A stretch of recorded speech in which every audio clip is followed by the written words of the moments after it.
Maurice Ismaël Camara, 26 ans, est réparateur de téléphones et d'autres appareils électroniques au grand marché de Matoto.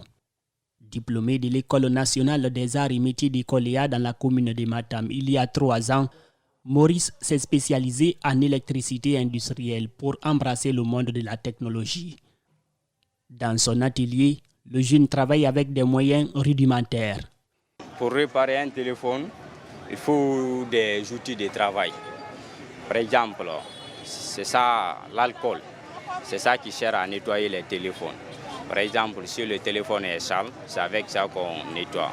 Si le téléphone, si l'eau rentre dedans, c'est avec ça qu'on nettoie le téléphone.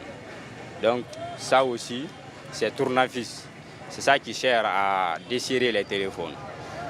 Ça, c'est fer à souder. C'est pour souder les écrans et dessouder les écrans, en plus des autres pièces. De l'autre côté de sa cabine se trouve une machine à chauffage qu'il s'est achetée pour moderniser son travail. C'est cet appareil qui sert à décoller des écrans cassés sur des smartphones avant de les réparer. Ici, des appareils peuvent avoir plusieurs pannes, mais l'écran est le plus coûteux en matière de dépannage. Ça, c'est Samsung Note 5. L'écran de ça, c'est très cher. J'ai parlé avec mon client à 500 000 pour changer l'écran de ça là. Les accidents de travail ne sont pas à épargner.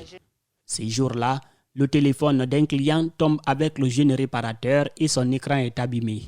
Il n'a aucun argument à placer. L'écran coûte 500 000 francs guinéens et c'est lui qui doit le payer. Parce que le client, il est donné l'argent tout. Mais si c'est casse avec lui, il faut que tu le rembourses donc. Autre cas d'accident de travail qui peuvent arriver, c'est des courts-circuits dans les téléphones dus à de nombreuses modifications que font d'autres jeunes réparateurs moins compétents. Malgré, ils prennent le risque de souder assez de fils à l'intérieur des smartphones. Pour s'assurer que le courant passe, le jeune réparateur pose sa langue sur les fils branchés sur le smartphone. Un exercice dangereux. Il y a certains téléphones, ça vient avec le problème. Mais quand tu ouvres maintenant, quand tu touches dedans, le problème va aggraver. Maurice travaille en synergie avec Mohamed Bangoura, 37 ans. Ingénieur des bâtiments, il s'est reconverti en réparateur de téléphones, d'ordinateurs et d'autres appareils électroniques. Cette activité, les jeunes l'ont bien organisée. Maurice et Mohamed ont un endroit où ils se procurent des pièces dont ils ont besoin pour satisfaire leurs clients. Ces jours-là, nous les suivons avec notre caméra. Ils ont rendez-vous avec Alpha Ibrahima Baldé, un vendeur de pièces électroniques. Bonjour. Si c'est avec 100 cadres là, c'est un peu moins cher que ça. Mais avec le cadre, c'est ce que tu peux monter pour le client. Il est satisfait. Ça seulement, on enlève le moteur seulement, on met là-dedans. Ibrahima est diplômé en sociologie de l'Université générale Lansana Conté de Symphonia. Il est de la 48e promotion. Il a terminé depuis 2010. Ici, il travaille avec des réparateurs de téléphones. S'ils n'ont pas de marché, son business à lui est aussi affecté. Quand un client arrive, il a un registre dans lequel il les inscrit car l'argent n'est pas payé sur le coup. Alors qu'ils étaient en pleine négociation ces jours-là avec Maurice et Mohamed, un autre réparateur de téléphone a débarqué. Yaya Bangoura, c'est son nom, est venu à son tour trouver une pièce pour aller dépanner le téléphone d'un client qui l'attend à son atelier. Depuis à l'avance, je prenais des trucs, le parleur, et je fais la communication. Donc, je suis grandi à ça.